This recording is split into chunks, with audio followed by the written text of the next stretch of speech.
শহীদ হাদি ভাই হত্যাকাণ্ডের আজকে ৩১তম দিন। গতকালকে পঞ্চগড়ে শহীদ হাদি ভাইয়ের হত্যাকাণ্ডের প্রতিবাদ করায় সেই প্রতিবাদী মিছিলে আমাদের বাংলাদেশের স্বাধীনতার অতন্দ্র প্রহরী বাংলাদেশ সেনাবাহিনী অতর্কিত লাঠিচার্জ করেছে।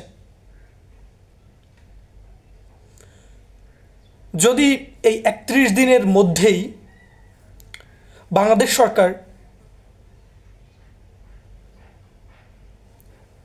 এই হত্যাকাণ্ডের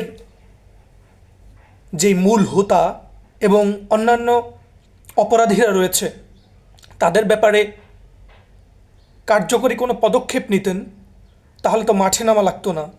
তাহলে তো আমাদেরকে প্রতিদিন সোশ্যাল মিডিয়াতে পোস্ট, ভিডিও বিভিন্ন কিছু করতে হতো না, কোনো রকমের কথাই বলতে হতো না। যেহেতু আপনারা বিচার করেননি, সেহেতু আমাদেরকে কথা বলতে হচ্ছে এবং আমরা বলে যাব যতদিন পর্যন্ত আপনারা এই হত্যাকাণ্ডের বিচার না করবেন। কারণ নির্বাচনের পরে আবার যে কথা বললে গুম হতে হবে না, খুনের শিকার হতে হবে না, এর তো কোনো গ্যারান্টি নেই। যতই বাংলাদেশ গুম বিরোধী কনভেনশনে যোগ দেখ কিংবা যাই করুক না কেন, কেতাবের যেই গরু কেতাবে লেখা থাকে সেটার আসলে কোনো দাম থাকে না শেষ পর্যন্ত, অন্তত এই তৃতীয়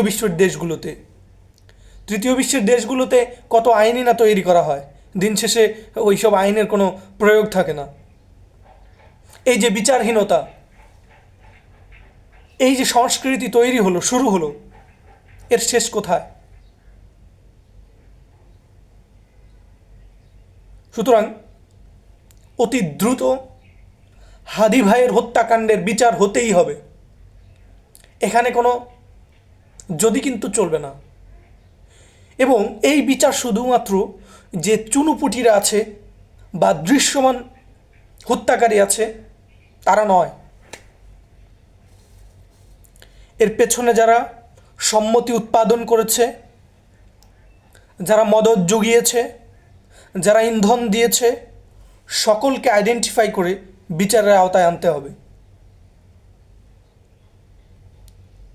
আমরা কোনো লাঠিচার্জ কিংবা কোনো রকমের হুমকি ধামকি, অন্যায় অত্যাচারে চুপ হয়ে যাব না।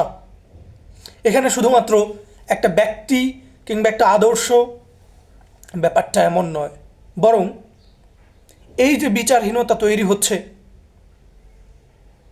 এই বিচারহীনতার কালগ্রাসের শিকার হতে হবে আগামী দিনে সকলকেই। সুতরাং হাদি ভাই হত্যাকাণ্ডের বিচার চাই, বিচার করতেই হবে। Justice for Hadi, justice for new Bangladesh, justice for new judicial culture.